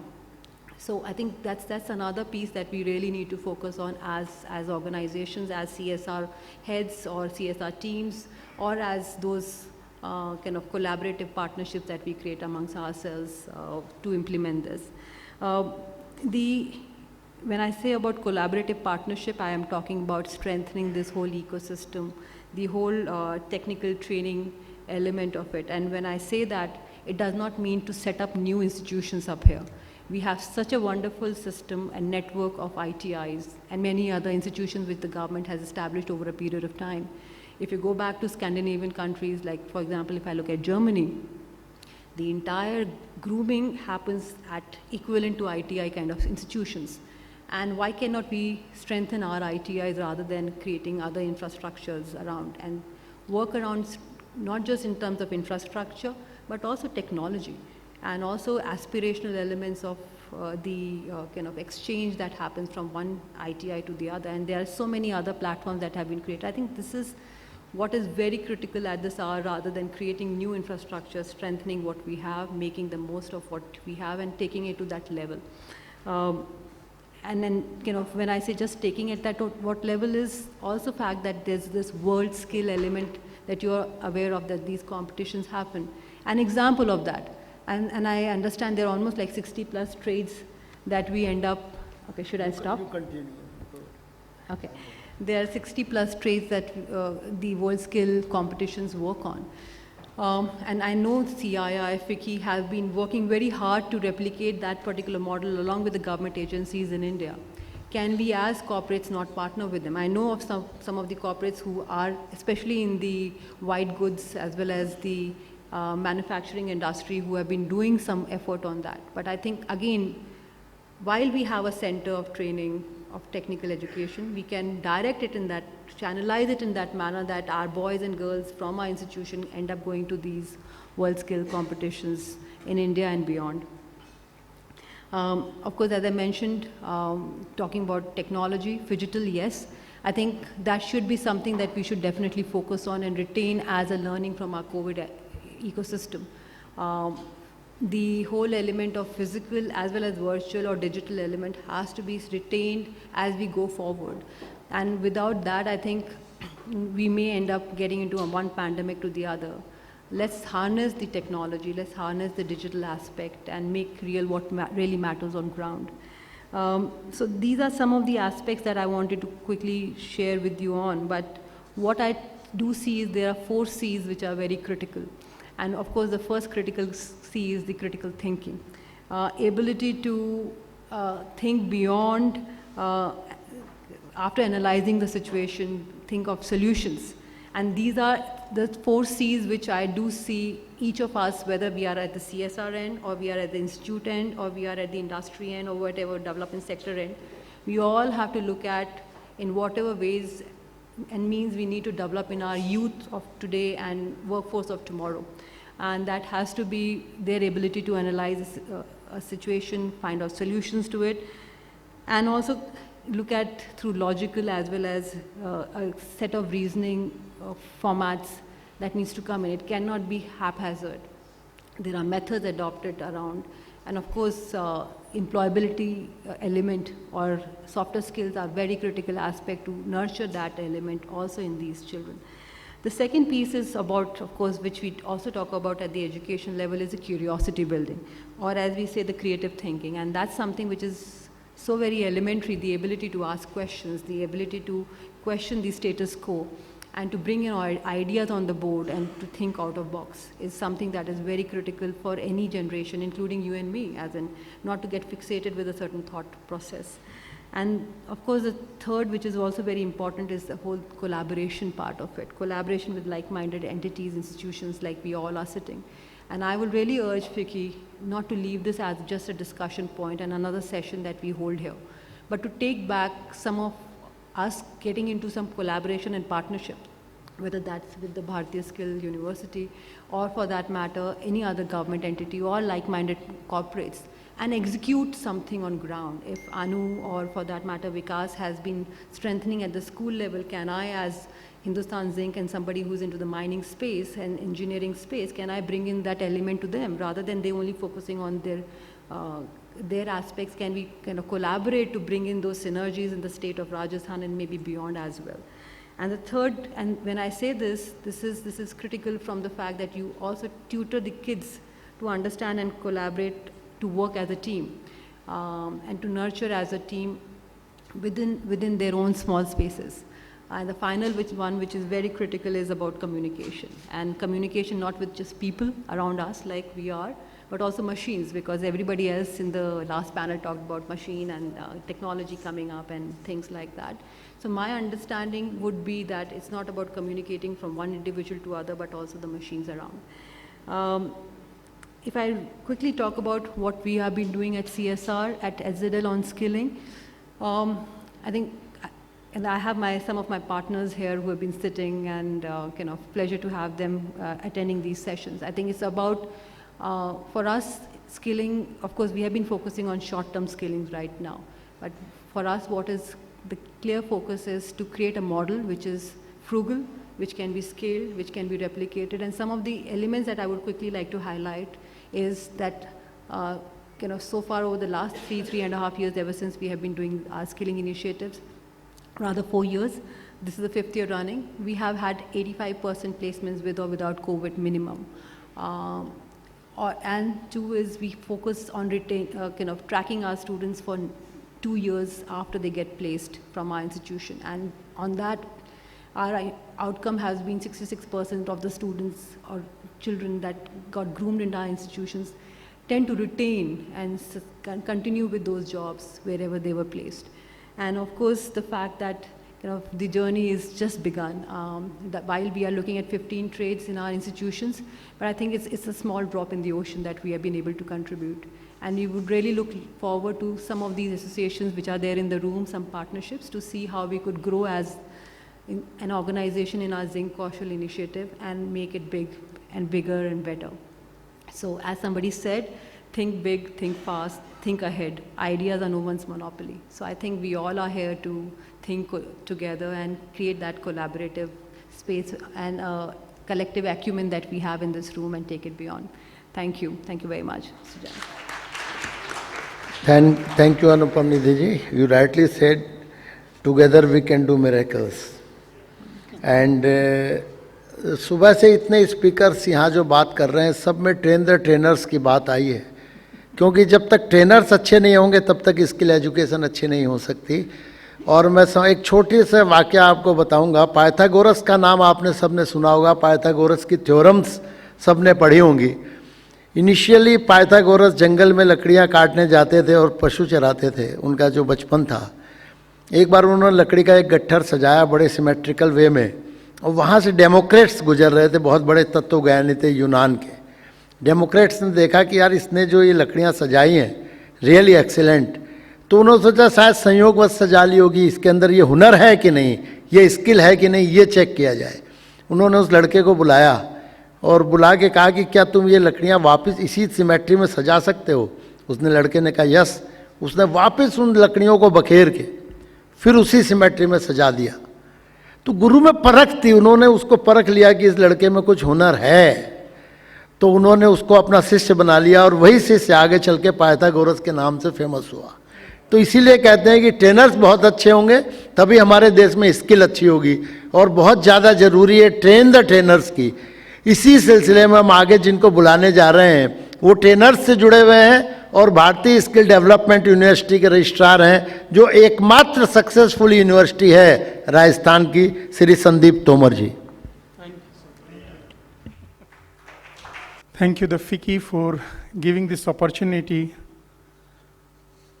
and this platform, as the ma'am has just said, Anupam Nidhi ma'am, this platform is given to the conventional university, skill universities, and the industry. All the three are on the same platform right now. And as ma'am has said, now the time has come to be collaboration. So as sir is saying, we are the Bharatiya Skill Development University representing for that one. And I can say it is also like a CSR, listen behind the Rajendra and the Ursula Joshi ji from Switzerland, and they grounded from the Rajasthan. And in 2017, they have started this like in a center, and later on it's become a university. It's a unique, I think, अपने आप में एक अजूबा है, देखने के लायक है, इसीलिए मैं कोई पावर प्रेजेंटेशन नहीं दे रहा हूँ उसका, क्योंकि until unless you see that one, you cannot feel it.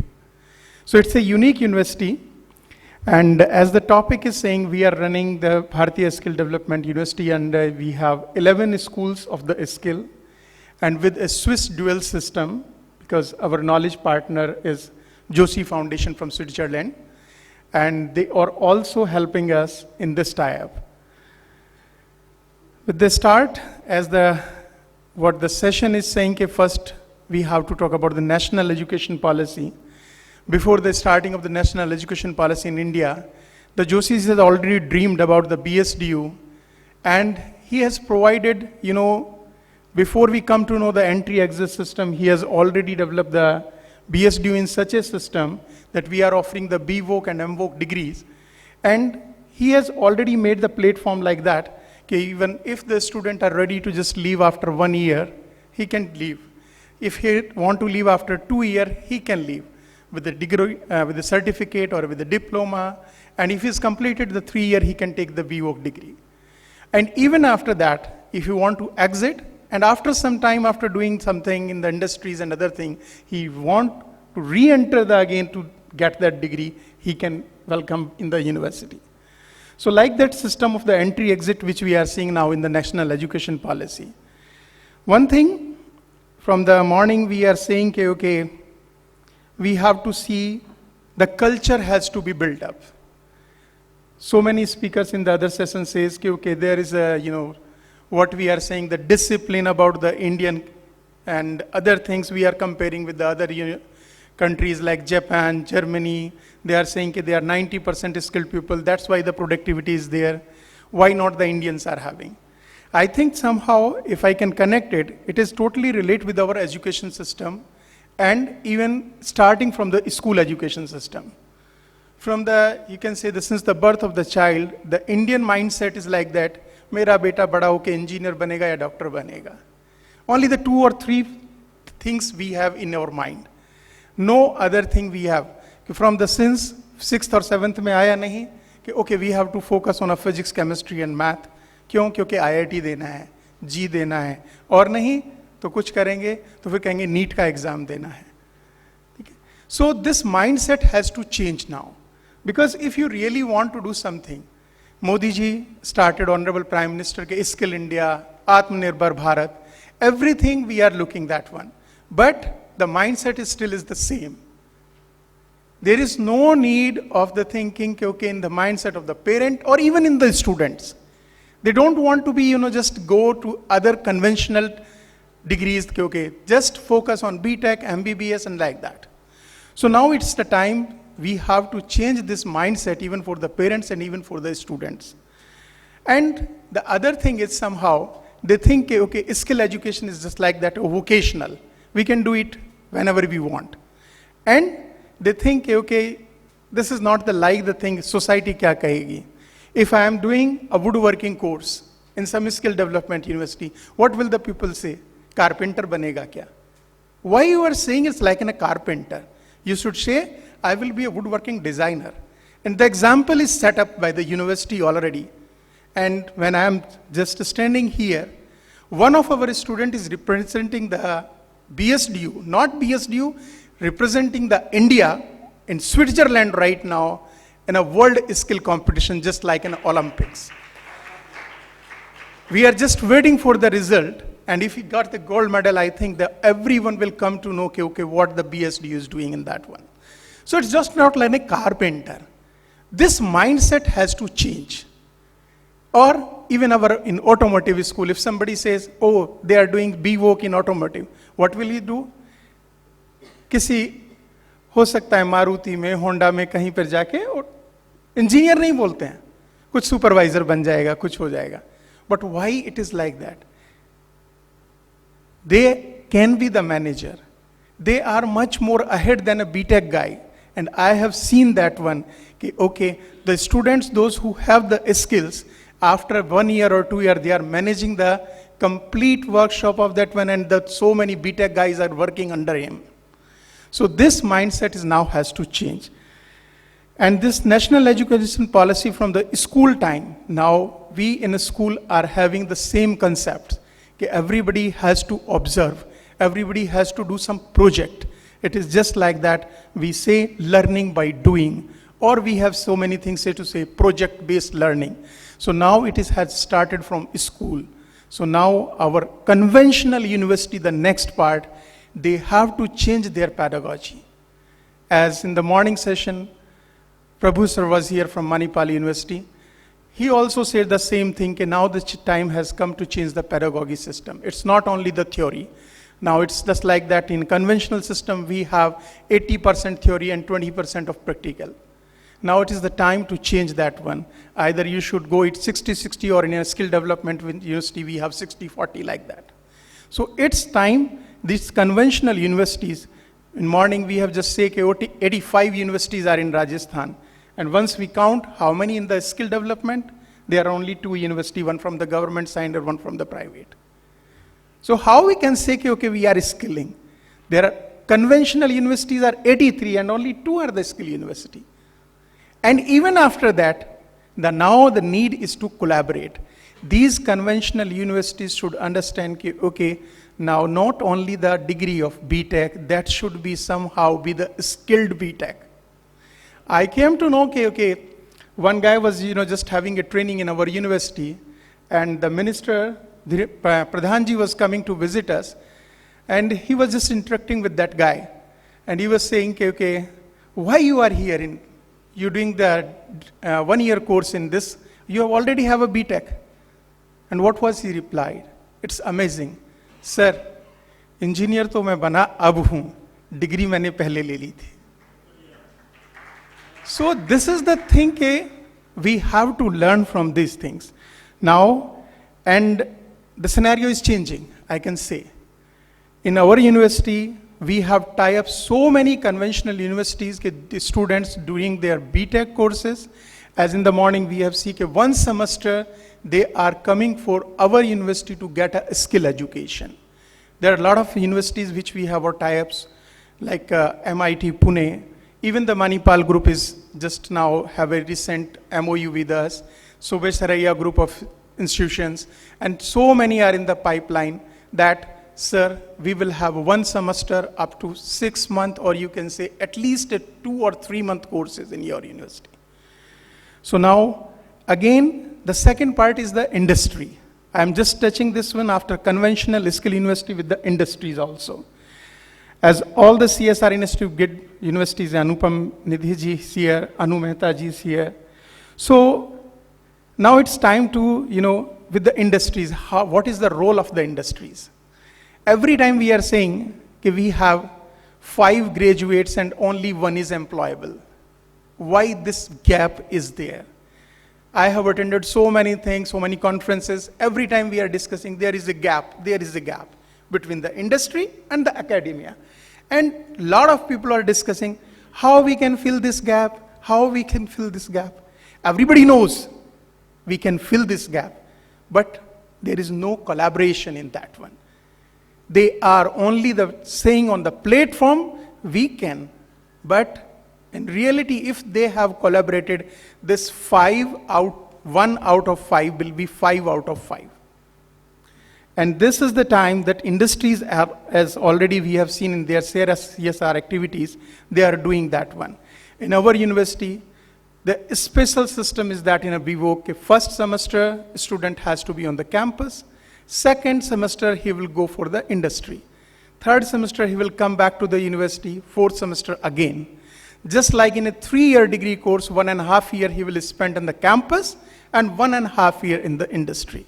Now the role of the industry come in the picture. How they want the people to be employed in their university industries. And again, I am saying I'm thankful to all the industry people. Recently, we have so many tie-ups with the industries, whether it is Hilti, whether it is Mazak, whether it is JCB, they all are with us to help us for this semester internship, and the next part which is in the forum is skilling, upskilling and reskilling. They are not only absorbing our students, they are saying, sir, we have so many employees which are need to be reskilled or upskilled. We are open for that one. And we have so many tie-ups with the industries that their employees are coming to our university for a 1 month to up to 5 month courses to reskill or upskill that one.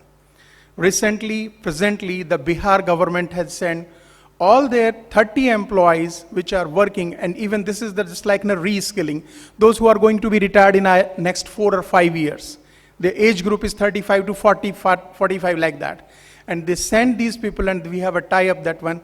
Okay, they will come and they will re-skill that one. What they have learned earlier, they have to just unlearn that one, and they have to learn the new things with us.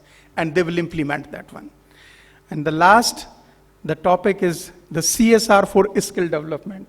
We have seen so many initiatives have already been taken by so many big groups.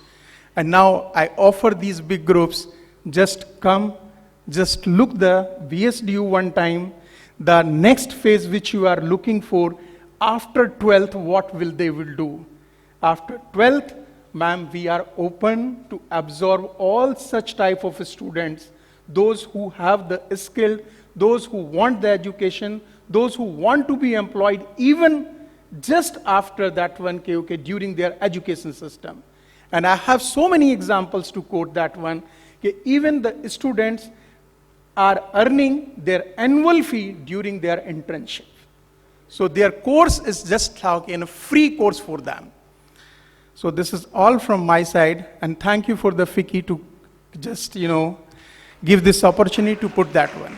Thank you. कुछ ना कुछ तो आएगा, और मैं समझता हूँ अगर इसका रिजल्ट 5% स्किल ग्रोथ बढ़ाने में भी आ गया, तो ये मिरेकल से कम नहीं होगा, क्योंकि 1% स्किल ग्रोथ होने का मतलब हिंदुस्तान के कम से कम 1 करोड़ बच्चे स्किल्ड एजुकेशन प्राप्त कर लेते हैं।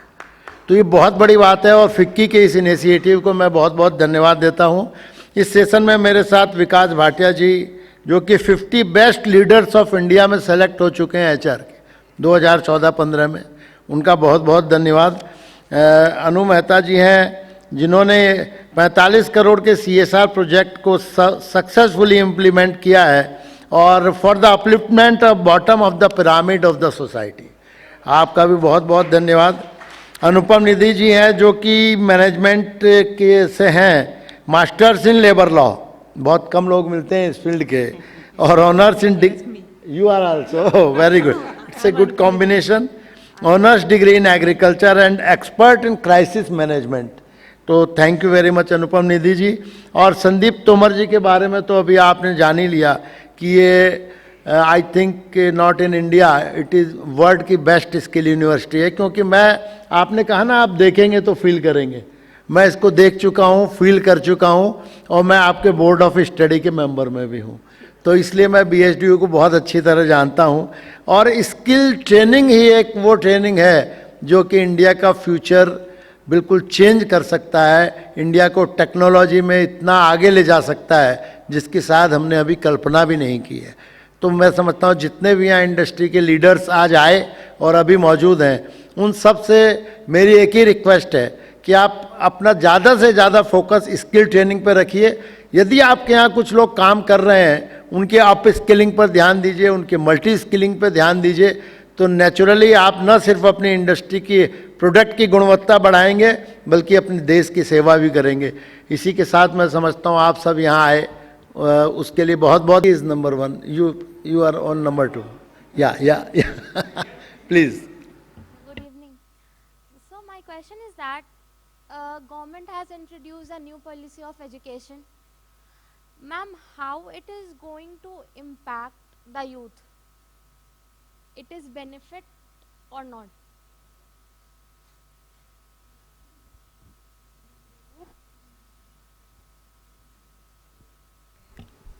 So, see, the new education policy is yet to come into place properly. But what the government is aiming at is something that we've not been doing for years together. We've been concentrating on things like, doing degree courses, engineering, medical, etc. Government is going to introduce vocational in a big way. And when I say vocational will be introduced in a big way in schools as well as in colleges. There, the concept is ready, but uska practical implementation जो है, वो government भी अभी struggle कर रही है. So in fact, कल ही की एक conversation आपको बताती हूँ, जिसमें हम government के साथ college के project को discuss कर रहे थे. But now it's up to the observation. The things, once the mind will start growing, then we will introduce in the after 5 of that one. Next three like that, and then last 4. So that, and as sir is saying, the skill education. If you start comparing the other countries, you say that all the developed countries, Japan, Germany, and they all have the 90%, 80 to 90% skill education is there. And in our case, it is hardly 5 to 10%. This makes the difference.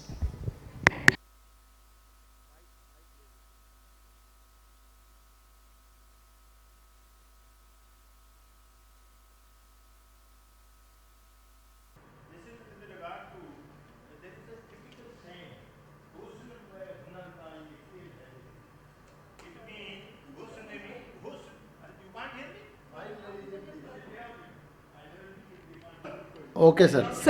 Sir मैं इसको answer कर दूं थोड़ा सा, क्योंकि इतना time नहीं होता प्रेजेंट करने के लिए, तो मैंने क्रक्स प्रेजेंट किया था. नहीं, आंसर सर सुन लीजिए, क्योंकि इसका आंसर है.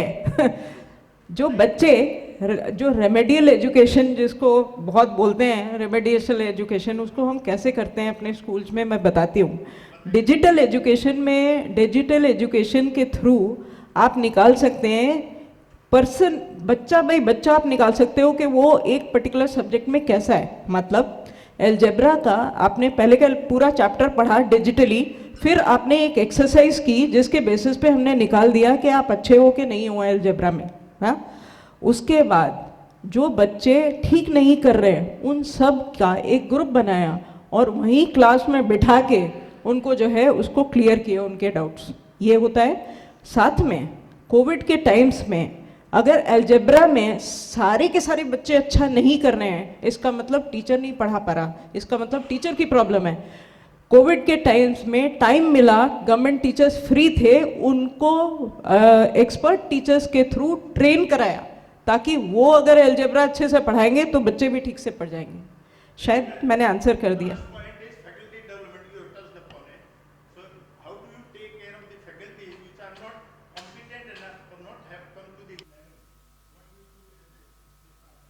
तो मैंने पार्ट कर दिया कि जो जिस सब्जेक्ट में डिजिटल एजुकेशन का यही सबसे बड़ा पॉइंट निकल के आया. Thank you. अच्छा, वो मोमेंटो का बाकी है सर.